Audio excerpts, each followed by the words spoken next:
Hasil yang setuju berikan tepuk tangan yang meriah. Dan saya undang Brother Coki Sitohang untuk maju ke depan memberkati jemaat.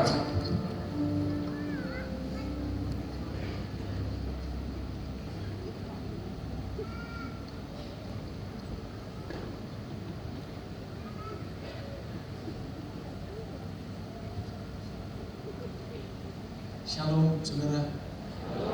Apa kabar? Mas Osu? Kedengarannya nggak luar biasa tuh. Shalom. Apa kabar? Lumayan naik semangatnya sedikit. Shalom. Masih bergumul? Apa kabar? Tuhan baik saudara. Hari ini adalah hari istimewa buat saya dan buat Anda semua, karena bagi jemaat GBI Basilia Christ Cathedral 2015 adalah tahun Filipi 2 ayat 15, betul ya? A new mind, new me. Lalu tahun ini, oh ya saya belum salam sama Anda. Merdeka. Bulan ini adalah bulan kemerdekaan. 70 tahun Indonesia lepas dari penjajahan. Saya punya banyak dokumentasi tentang perjuangan di masa lalu. Insinyur Soekarno berkata bahwa zaman saya lebih mudah daripada zaman Anda, karena dulu perjuangan kami melawan penjajah. Beliau bilang, hari ini perjuangan kita melawan saudara sendiri. Coba tempatkan Anda di perjuangan 70 tahun yang lalu. Seandainya Anda ada di sana dengan bambu runcing, apa yang mau Anda lakukan dengan senjata itu? Tidak ada gedung untuk memuji Tuhan, tidak ada multimedia, lagu-lagunya masih lagu-lagu lama, belum ada Hillsong, dan tidak ada yang membawakan acara. Pria single, tunjukkan dirimu. Kau telah buktikan cintamu padaku, kau membayarku dengan hidupmu, ku bersyukur. Yang ada padaku semuanya milikmu, ku persembahkan seluruh hidupku di mezbahmu. Hanya Kau yang menjadi tempat jawaban, hanya tempatku berharap, berjalan bersamamu, ku takkan goyah, sebab tangan kasih-Mu tersedia bagiku, selamanya Kau ku cinta. Kita bikin kuri, sama-sama puji Tuhan. Hanya Kau yang menjadi tempat jawab. Yang lebih suka berdoa, berdoalah. Hanya Kau tempatku berharap, biar firman-Nya nyampe di hati. Berjalan bersamamu, ku takkan goyah, sebab tangan kasih-Mu tersedia bagiku, selamanya Kau ku cinta. Tuhan, meteraikan firman-Mu dalam hati kami, jangan sampai dicuri sama iblis. Biar fokus pikiran kami hanya sama firman, memberita firman, biar sembunyi di balik salib-Mu. Tuhan, jangan sampai kami diribetin dengan hal-hal teknis, jangan sampai kami dipusingkan dengan waktu atau bahkan segala teknologi yang ada di samping kami. Biar kami fokus dengerin apa yang mau Tuhan sampaikan. I love my freedom in the name of Jesus. Amen. Bapak Ibu, beberapa waktu belakangan ini Tuhan lagi melatih saya tentang kesabaran, saudara. Banyak orang menyangka saya orang sabar. Kelihatannya begitu bukan? Enggak ya? Kadang-kadang kita sabar hanya demi opini yang baik.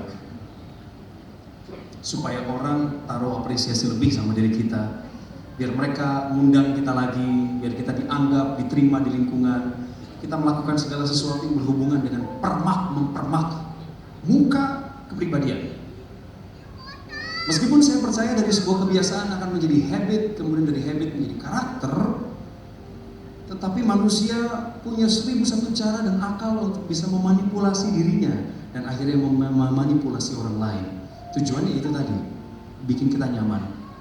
Tuhan ajarin saya beberapa hari ini untuk sabar. Begitu saya minta sabar, Tuhan saya mohon kesabaran hari ini Kau berikan. Saya langsung teringat dengan sebuah line, kalimat di film Evan Almighty. Nonton nggak film itu? Ada percakapan Morgan Freeman dengan istrinya Evan di situ, dia bilang gini, ketika manusia berdoa untuk kesabaran, apakah Tuhan memberinya langsung hati yang sabar atau Tuhan memberikan kesempatan kepada manusia untuk menjadi sabar? Wah, kalimat itu membangunkan saya. Oh iya, setiap hari itu bicara tentang kesempatan sebenarnya. Jadi bukan soal Tuhan cabut segala akar pahit dalam hati saya. Saya merdeka Tuhan, aku akan berhenti melakukan hal yang buruk itu. Lalu kemudian otomatis besok berhenti gitu. Enggak. Pasti godaan ada, cobaannya muncul, lalu Tuhan beri kesempatan pada kita. Kamu mau pilih yang benar atau tetap sama seperti kemarin? Jadi tantangan saya hari-hari ini tentang kesabaran. Bukan cuma soal jalanan Jakarta aja yang makin ruwet, saudara. Lebih daripada itu, usaha dan lain sebagainya. Lalu bersyukur sekali Christ Cathedral menjadwalkan saya untuk hadir di sini. Waktu saya lihat tema tahunannya, wah, new mind, new me, pikiran baru, saya yang baru. Kemudian bulan ini I love my freedom. Saya cinta kemerdekaan saya. Oh, kemerdekaan yang paling hakiki itu memang hanya ada dalam Kristus. Karena Dia telah memerdekakan kita dari dosa, bukan penjajahan, tapi dosa juga kadang menjajah saya. Jadi semua orang yang ada dalam Kristus, dia adalah produknya Kristus. Bagi orang yang dulu nggak kenal siapa Kristus, seperti beberapa orang yang saya kenal, yang dulunya nggak kenal Yesus, hari ini ketika mereka menjadi bagian dari anak Tuhan, kerajaan Allah, mereka disebut anak-anak Allah. Terserah deh sejarah Anda dulu kayak gimana. Entah dulu Anda datang dari tempat ibadah sebelah, Anda terbang ke sini, Anda punya lapangan terbang di sini, apapun lah. Anda jalan kaki kemari dengar firman terus Anda bilang, aduh Tuhan, inilah damai yang nggak pernah aku dapat di tempat lain. Masukkan aku dalam kerajaan surga. Terima Yesus. Anda menjadi anak Allah sekarang. Terserah masa lalu Anda apa, nggak penting. Yang pertama kesabaran. Yang kedua saya diajar Tuhan untuk bilang bahwa saudara-saudara produktiflah. Jadi orang-orang yang excellent, orang-orang yang hidupnya tidak biasa-biasa saja, enggak sederhana, tapi selalu berbuat hebat, selalu membanggakan, memuliakan, tetapi sikapnya boleh sederhana. Wah, kemudian bergumullah saya dengan firman Tuhan, lalu dapatkan ayat Filipi 2 ayat 15, temanya Anda, terima kasih untuk gereja ini. Dan kemudian saya dibagikan firman Tuhan dari Lukas 5 ayat 1 sampai dengan 11. Saya menamakan judul khotbah pada hari ini, sharing yang singkat 35 menit, adalah How to Have Jesus in Our Business. Saya adalah seorang pengusaha di bidang showbiz atau entertainment, kulineri, dan pendidikan. Juga puji Tuhan, belakangan ini diizinkan Tuhan untuk membuka sebuah pusat kebugaran yang berbeda daripada pusat kebugaran lain. Dari situ kami ingin mengedukasi masyarakat Indonesia bahwa gaya hidup sehat akan memungkinkan Anda melakukan hal-hal yang luar biasa, baik dalam kehidupan berkeluarga, RT RW, kelurahan, sektoral maupun nasional. Tapi semuanya bermodalkan satu, kesehatan. Kalau mengandalkan Tuhan itu sudah pasti harus nomor satu, tapi Anda harus sehat. Nah saudara, saya belajar dari segala usaha yang telah kami rintis dari 9 tahun yang lalu, bahwa kunci dari keberhasilan usaha kita bukan hanya ketekunan, bukan hanya konsistensi, bukan hanya hati yang mau melayani, atau segala sesuatu yang berhubungan dengan metode the servanthood leadership. Orang yang mau disebut paling besar di antara yang lain harus dialah yang paling melayani. Gak cukup hanya itu. Sadarkah saudara, banyak orang di luar sana yang lebih berhasil daripada orang yang percaya Yesus? They don't have Jesus, but they are very successful. Kita tinggalkan mereka di sana, mereka bagian dari penjangkauan kita. Mereka adalah bagian dari orang-orang yang harusnya melihat ada Yesus dalam kita. Sekarang saya mau ngomong tentang bagaimana caranya membuat perahu Anda, penuh dengan ikan, bagaimana talenta Anda yang cuma satu, kemudian Anda nggak ngomong, saya hanya punya satu talenta, tapi Anda bilang, saya punya satu talenta. Kata hanyanya dibuang, karena itu hanya mendiskon kata-kata, nggak penting. Bersyukur dengan talenta yang Tuhan kasih. Kita akan buka Lukas 5 ayat 1-11. Saya akan bacakan singkat, Anda ikut baca. Bisa baca? Terima kasih. Ini bumi. Baik. Anda tahu cerita ini? Pastilah, udah berapa kali diceritain ya. Saya juga. Tapi hebatnya firman Tuhan itu gini loh. Setiap kali kita mendiskusikan firman Tuhan, kita dapat perspektif baru. Ih, keren banget ya firman Tuhan itu. Bener-bener my favorite book anyway. Lukas 5 ayat 1, di depan gak ada. Saya sudah ke belakang. Saya minta maaf harus ke belakang Anda. Ganti-gantian ya. Pada suatu kali Yesus berdiri di pantai danau Genesaret. Sedang orang banyak mengerumuni dia hendak mendengarkan firman Allah.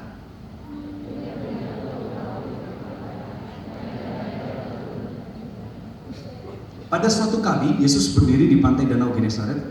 Kok bisa? 1, 2, 3. Dia melihat 2 perahu, sudah ya, udah dibaca. Kita ketiga sekarang. Sering. Saya yang salah ya, saya dikasih ini bukan yang saya gunakan ya. Maafkan, coba klik. Boah. 5 ayat 3. Ia naik ke dalam salah satu perahu itu, yaitu perahu Simon, dan menyuruh dia supaya menolakkan perahunya sedikit jauh dari pantai. Lalu ia duduk dan mengajar orang banyak dari atas perahu. 4. Setelah selesai berbicara, ia berkata kepada Simon, bertolaklah ke tempat yang dalam dan tebarkanlah jalamu untuk menangkap ikan. Ayat 5. Simon menjawab, Guru, telah sepanjang malam kami bekerja keras dan kami tidak menangkap apa-apa. Tetapi karena engkau menyuruhnya, aku akan menebarkan jala juga. Setelah mereka melakukannya, mereka menangkap sejumlah besar ikan sehingga jala mereka mulai koyak. 7. Lalu mereka memberi isyarat kepada teman-temannya di perahu yang lain supaya mereka datang membantunya. Dan mereka itu datang. Lalu mereka bersama-sama mengisi kedua perahu itu dengan ikan hingga hampir tenggelam. Simon Petrus melihat hal itu, ia pun tersyukur di depan Yesus dan berkata, Tuhan pergilah. Ini belum selesai. Balik lagi. Belum selesai. Ayat 8. Tuhan, pergilah daripadaku, karena aku ini seorang berdosa. 9. Sebab ia dan semua orang yang bersama-sama dengan dia takjub oleh karena banyaknya ikan yang mereka tangkap. 10. Demikian juga Yakobus dari Yohanes, anak Zebedius yang menjadi teman Simon. Kata Yesus kepada Simon, jangan takut, mulai dari sekarang engkau akan menjadi manusia. Setelah sama-sama dan sesudah mereka menghela perahunya ke darat, mereka pun meninggalkan segala sesuatu lalu mengikuti Yesus. Katakan amin. Amin. Saudara harus baca dengan lantang. Lain sekali loh, baca dalam hati dengan ngomong itu lain. Lain banget. Kami ngajarin komunikasi sama orang-orang. Kalau Anda mau melakukan hal yang benar setiap hari, maka Anda menjadi orang yang benar. Itu aja. Itu konsep dan itu pemikiran yang sederhana. Nah saudara, bagaimana caranya supaya usaha Anda atau apapun yang sedang Anda kerjakan saat ini, pelayanan Anda itu efektif buat orang lain. Karena begini, Tuhan bilang, kalau sesuatu memuliakanku, maka itu pasti berguna buat orang lain. Tuhan bilang, kalau sesuatu berkenan padaku, aku akan berkati kamu balik. Jangan dibalik saudara, menyenangkan manusia dulu, lalu begitu koreksi ke atas, Tuhan bilang, enggak. Ini bukan yang saya mau. Anda paham maksudnya? Target Anda harus tinggi. Orang bilang, aim the moon. So if you miss, you will hit the stars. Cita-cita tuh gantungkan setinggi langit. Begitu orang tua kita bilang kan. Harus ditanya sama mama saya, kenapa harus setinggi langit? Mama bilang, gak ada yang lebih tinggi dari langit. Kalaupun kamu meleset, kamu akan kena awan-awan, kena bintang-bintang, gak apa-apa. Senangkan Tuhan dulu. Kalau Tuhan sudah checklist, dia kasih garis finish, lampu hijau, itu pasti hidup Anda berdampak buat orang lain. Pasti, jangan ragu.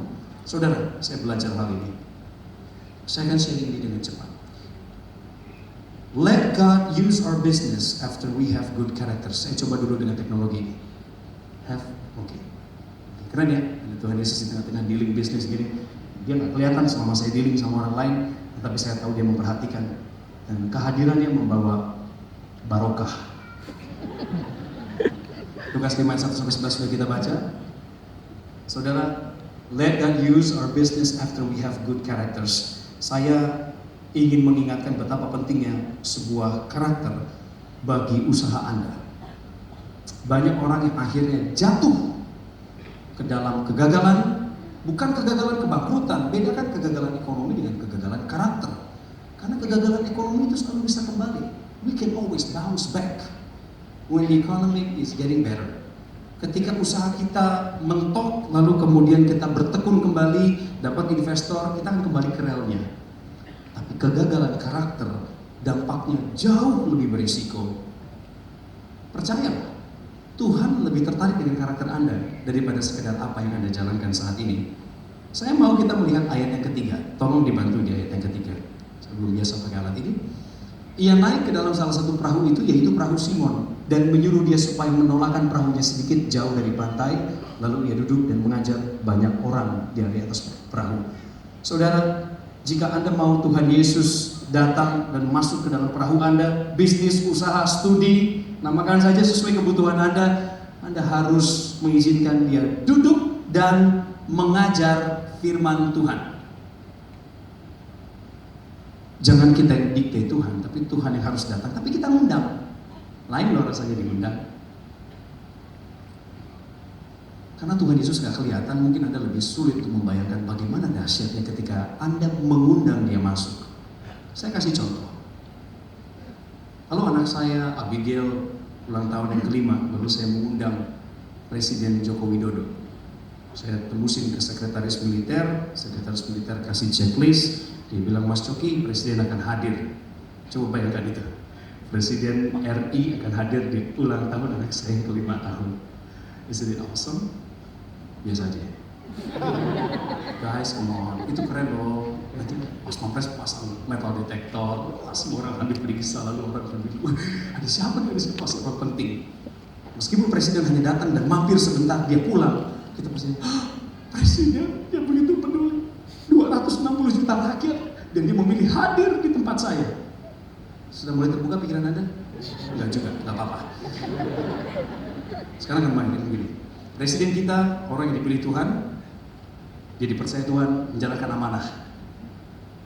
Yang memberikan amanah datang ke rumah saya. Yesus datang setiap hari, bahkan dia tinggal di rumah saya. Segala kebutuhan saya dia tahu.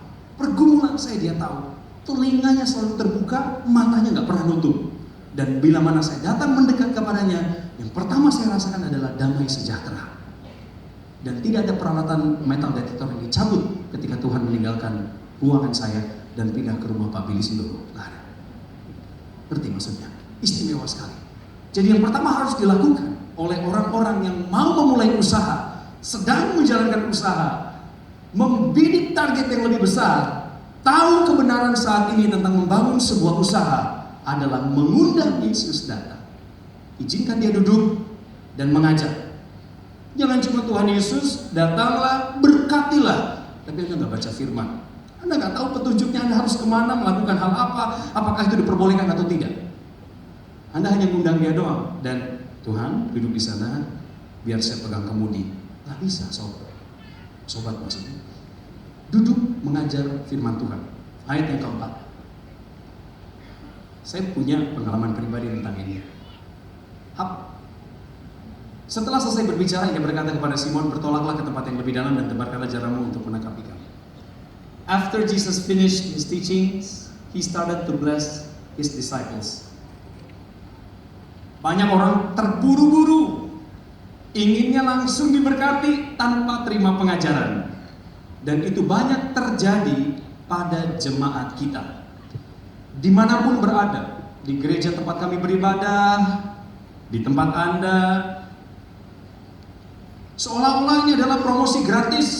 Semua hamba Tuhan disebarkan ke lapangan, mereka bilang, datanglah ke gereja kami dan rasakanlah mujizatnya. Terimalah mujizatnya.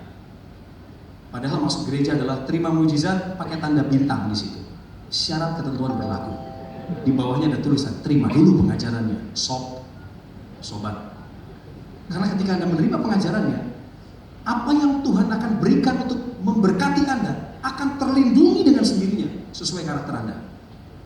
Penting sekali untuk melakukan ini sebagai kerjasama antara kita dan Allah, pencipta dengan yang dicipta. Halo, Tuhan tuh gak ngediktein orang.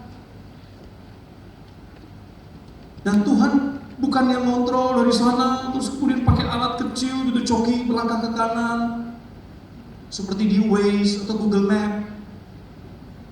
Gak, kita punya kehendak bebas, saudara. Makanya jangan buru-buru ingin diberkati. Ambil waktu untuk diajar dulu sama Tuhan. Ini janjinya Tuhan. Dari kisahnya Simon Petrus dan kawan-kawan, Tuhan mulai memberkati mereka setelah Tuhan Yesus selesai mengajar. Oh, Anda ragu hal itu? Mari kita lanjut ke ayat berikutnya. Ayat 6. Setelah mereka melakukannya, mereka menangkap sejumlah besar ikan sehingga jalan mereka mulai koyak.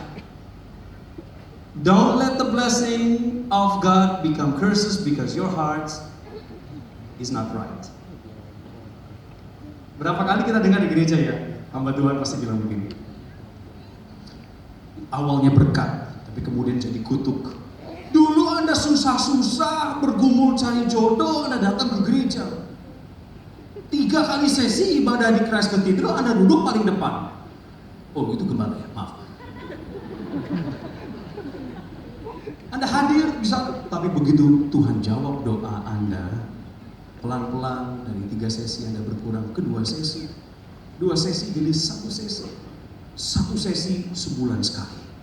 Lama-lama Tuhan, rasanya ini sudah waktunya saya beribadah di rumah sendiri.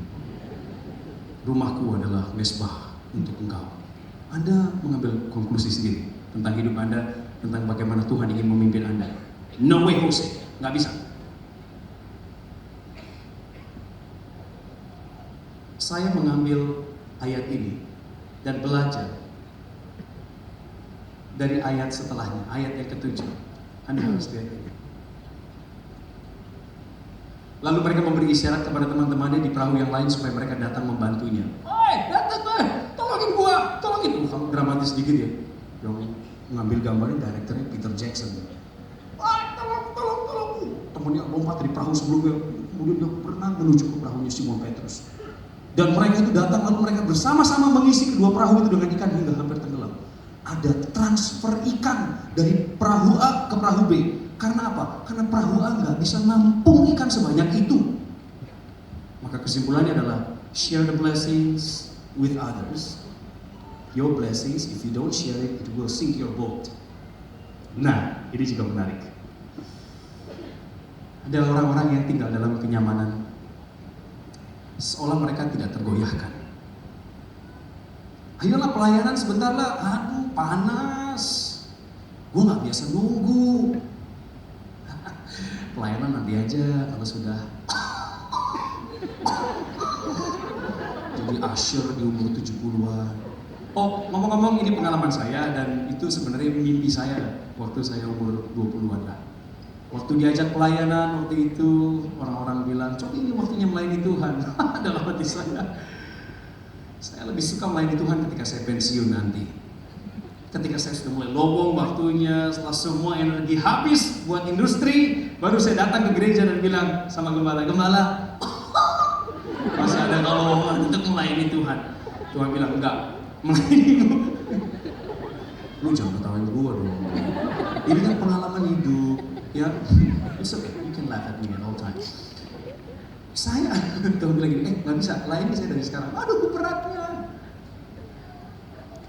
Ada orang-orang yang tidak mau meninggalkan kenyamanan. Padahal ketika dia keluar sedikit saja dari kenyamanannya, dia akan melihat dunia yang sama sekali berbeda, yang belum pernah dia alami, dan sebenarnya itulah tujuan hidupnya. Siapa tahu kalau Anda menengok sedikit dari jendela rumah Anda itu, Anda melihat bahwa, oh, itu tuh berkat yang Tuhan sediakan buat saya. Belajar dari apa yang dilakukan oleh Simon Petrus, ini adalah reaksi yang benar ketika Tuhan memberkati dengan melimpah. Saudara, saya katakan apa yang Anda baca dan saya baca dalam firman Tuhan hari ini, kisahnya Simon Petrus ini dengan ikan yang segitu banyak itu tidak akan pernah terjadi jika dia hidup di zaman sekarang di Indonesia, di wilayah hukumnya Menteri Susi. Tuhan berkati Simon Petrus melimpah dengan ikan, bukan 1-2 kilo, enggak. tiba-tiba Simon mengambil reaksi yang benar, respon yang tepat, panggil teman-teman, bagi berkat. Bagi berkat Anda dengan orang lain, Anda bisa beri mereka makan, Anda bisa gantian traktir mereka makan siang, boleh gantian, atau beri waktu. Rasanya waktu saja cukup ya Tuhan, karena kalau uang kita belum cukup, oke, saya akan uji. Dan mari kita lihat, sekembalinya Anda ke rumah, Anda atur waktu, apakah Anda mau menyediakan telinga Anda untuk suatu waktu bagi beberapa orang? Itu juga berat. Tapi kalau Anda bisa melakukannya, Anda berikan hidup buat mereka. Let's try. Saya mencatat, the blessing of God can be dangerous if your heart is not ready. It could sink our boat. Oleh sebab itu, siapkan hati kita. Prepare your heart. Mahasiswa, ada yang kuliah di sini? Lambaikan tangan. Kuliah? Oke. Undang saya ke kampus. Ya nggak apa-apa, maksudnya datang kan kita untuk bagi ilmu ya. Saya suka bagi ilmu di sana. Mahasiswa, teman-teman harus mulai merencanakan dari sekarang tentang kesuksesan yang mungkin saja Anda terima dari Tuhan dalam beberapa tahun ke depan. Tapi lebih penting daripada sekedar modul, hipotesa, atau apapun yang Anda siapkan dalam rancangan tersebut, sambil berdoa, baca firman tiap hari, lengkapi diri Anda dengan firman, karena itulah karakter yang Tuhan mau. Suatu saat ketika berkat itu dicurahkan, Tuhan gak akan sedih dari atas sana dan bilang, aduh, dulu aja gue gak terlalu pikirin kebutuhan dia cinta sama saya. Begitu saya kasih yang dia mau, dia pergi dari saya. Jangan bikin Tuhan sakit atau sedih. Siap, prepare your heart. Ladies and gentlemen, are you there? Okay. Are you okay with that? Kita keluar dari ayat yang tadi kita baca sama-sama. Saya muncul sebentar ke ayat ini. Saudaraku, dalam Yohanes 6 ayat 10 sampai dengan 11, saya minta Anda nanti baca di rumah saja. Tuhan dengan jelas menyatakan kepada kita bahwa tugas kita di dunia ini adalah memberkati orang lain. Bagaimana mau memberkati kalau kita bukan siapa-siapa? Bagaimana kita mau jadi berkat kalau hidup kita nggak signifikan? Bukankah orang tuh senang ditolong oleh orang yang kreatif? Bukankah orang senang ditolong ketika kita yang mau menolong tahu kapan waktu terbaik untuk menolong? Dan bukankah orang yang perlu ditolong itu pun lebih senang mendapatkan pertolongan kalau orang yang mau nolong nggak nolongnya buru-buru, terpaksa, apalagi ada maunya? Apa yang saya bagikan pada sore hari ini, saya percaya dia akan jadi berkat buat Anda untuk mempersiapkan diri Anda yang potensial. God will provide the seeds to the sower. We are his sowers. Yohanes 7:38, Anda tolong baca di rumah. Tuhan selalu siapkan kepada kita amunisi yang cukup sesuai dengan kemampuan dan kapasitas kita. Tugas kita adalah menabur dan menabur. Lewat waktu, lewat karir, lewat pelayanan, kita menabur apa yang orang lain butuhkan. Dan Tuhan akan mengubah hati mereka. Yohanes 6 ayat 10, saya catat di sana, Anda juga bisa baca sendiri. Kata Yesus, suruhlah orang-orang itu duduk. Adapun di tempat itu banyak rumput, maka duduklah orang itu, kira-kira 5.000 laki-laki banyaknya. Anda ingat kisah ini, saudara? Yesus mengambil roti, mengucap syukur, membagi-bagikannya kepada mereka yang duduk di situ. Demikian juga dibuatnya dengan ikan-ikan itu sebanyak yang mereka kehendaki. Multiplikasi itu nyata ternyata. Ternyata aset Anda yang, silakan hitung sendiri berapa aset Anda sekarang. Apa yang Anda miliki? Udah kebayang? Mobil berapa? Tabungan? Tanah? Atau belum punya semua itu tapi Anda punya banyak waktu dan potensi, itu juga aset. Oke, sekarang pikirkan ini. Dulunya berapa? Awalnya segimana? Saya yakin teman-teman yang tadinya juga memimpin pujian di sini, bahkan para musisi kita di sini, memulai latihan mereka dengan satu not, 2 titik, hitam dan putih, do re mi fa sol, balik lagi ke do. Tapi dengan berlatih, Tuhan yang memberikan kita kekuatan itu dan kemampuan itu. Saat ini mereka memimpin pujian dan membawa jiwa datang sama Tuhan. Semua ada prosesnya. Relax. Anda pernah dengar kata-kata ini juga, saudara? Give a man a fish, feed him for a day. Anda kasih dia ikan, Anda memberi dia makan untuk sehari. Teach him how to fish, feed him for a lifetime. Own the fish farm, feed the community.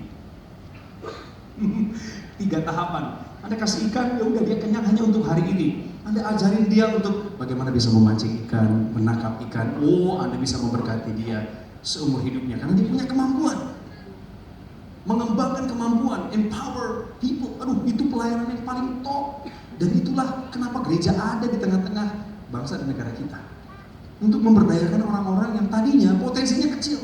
Mahasiswa ini kelihatannya orang-orang yang diem-diem aja gitu. Di kampus diem, di gereja diem. Disuruh angkat tangan, dia turun tangan. Tapi pelan-pelan diberikan pengajaran. Anda harus ikut seminar. Anda harus ikut setiap kegerakan yang dibuat gereja ini. Anda harus rajin mengikutinya. Jangan bilang jika Anda punya waktu, prioritaskan. Kenapa? Karena Tuhan sedang membekali Anda lewat cara-cara seperti itu. Doa saya, Anda punya peternakan ikan.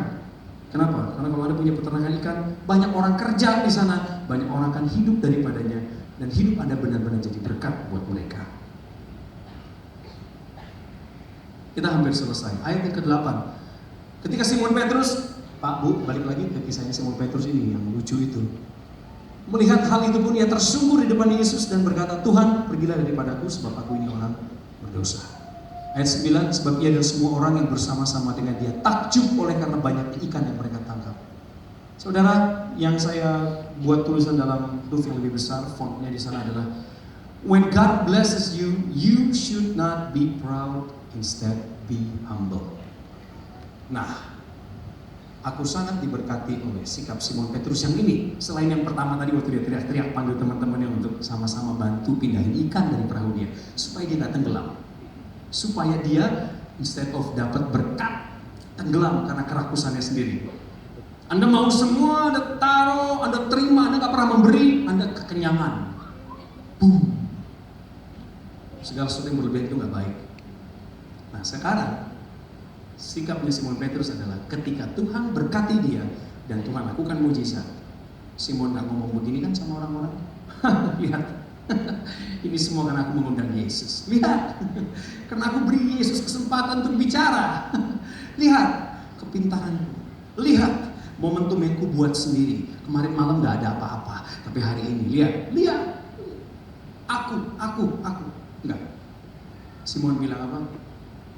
Sambil tersungkur, dia bilang, Tuhan pergilah. Saya percaya dia ngomong ini sambil nangis. Saking gak percayanya bahwa Tuhan masih melirik dia. Tuhan pergilah daripadaku, sebab aku ini orang berdosa. Rendah hatilah ketika Tuhan berkati saudara.